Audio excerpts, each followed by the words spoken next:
ta'lim sohasiga berilayotgan e'tibor, yaratilgan sharoit va imkoniyatlardan foydalanib, biz o'qituvchilar kelajagimiz davomchilari bo'lgan o'quvchilarimizga zamonaviy va sifatli bilim berish bilan birgalikda ularni hayotda qo'llay olish ko'nikmalarini ham shakllantirib bormoqdamiz.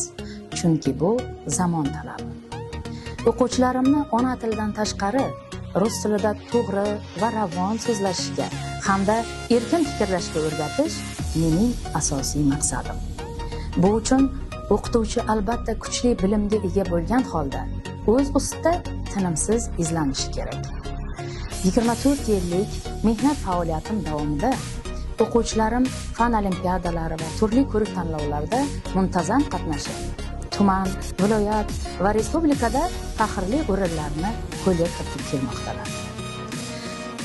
O'zim esa til bilish bo'yicha xalqaro sertifikatga egaman.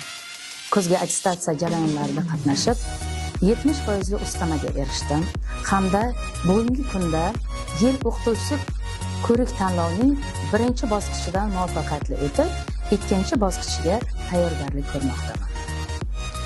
Muhtaram Prezidentimiz ta'kidlaganlaridek, bugun o'qituvchi maqomi va unga bo'lgan hurmat kundan kunga oshib bormoqda. Buning yorqin dalili sifatida o'zim qo'lga kiritayotgan yutuqlar qolaversa, olayotgan $1000 dan oshiq oylik maoshimni aytishim mumkin.